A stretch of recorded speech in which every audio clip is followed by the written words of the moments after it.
Hello. Oh, voice went there. Yes, so this is a review of WCW Worldwide January the 18th, 1992.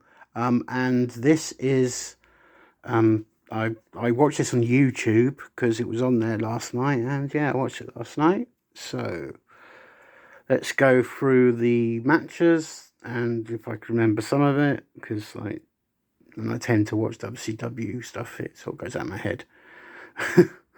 Sorry, it does.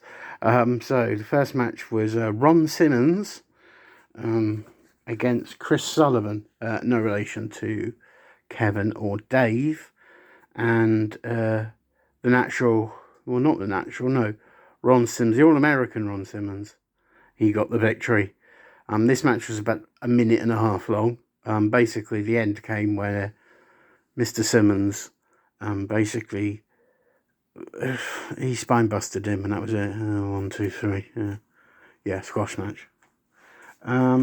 So the next match was Sting against Chuck Coates, who has been on WWF program before, and Sting won this quite comfortably, and he won with the Scorpion Deathlock. So yeah, that was that. So the next match was actually a match involving people that were properly on the World Championship Wrestling roster at the time. It was a tag match between Cactus Jack and Abdullah the Butcher against the Steiner brothers, which was Rick and Scott. And during that match, it didn't go long. It was about 5 minutes, but it was pretty decent. The end came where Cactus Jack had already come in and run across the ring and jumped onto Rick Steiner's back, who was in the ropes. And while this happened, Abdullah Butcher hit Rick Steiner with the kendo stick, and then went to do it again and missed and hit Cactus Jack in the stomach. And then Rick Steiner got up, turned around, clotheslined Cactus Jack, and that was the 1, 2, 3. It was a bit of a strange ending, but yeah. And then Cactus Jack and Abdullah the Butcher argued again for the third week in a row. So I don't know where that's going. Because they did Cactus Jack did all the talking, but they did an interview there's no problems with us. Yeah. And you knew that something was going to happen. So yeah. Fourth match was Marcus Alexander Bagwell, who was a rookie at this point in time, against the WCW United States Heavyweight Champion and a member of the Dangerous Alliance, Ravishing Rick Rude. And it was all right. Could have been better. Rude hit the Rude Awakening to get the win. Then he went to hit it again, and Sting came running in to help his friend. So yeah, that was that. And then the main event was the WCW World Television Championship was on the line, as Ricky Steamboat challenged the WCW World Television Champion Stunning Steve Austin for the match.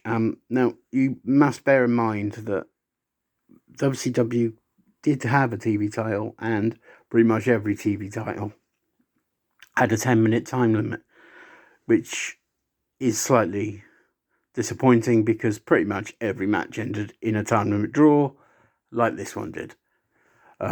It was good. It was a good match, and at the start, Steamboat was rolling. He just kept trying to pin him, and it just didn't. He couldn't get Austin's shoulders to the mat. It was a good match, but then it's got Austin and Steamboat in it, so it's going to be good. So yeah, it's disappointing that they keep doing this.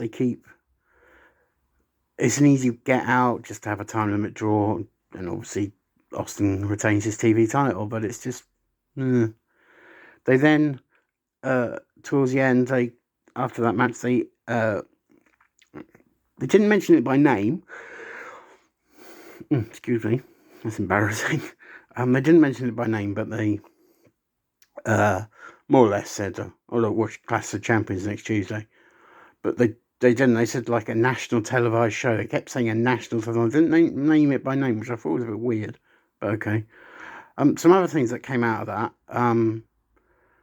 that. Harley Race did an interview and said that Lex Luger was training the hardest he's ever trained. I don't know why, because he's not on telly.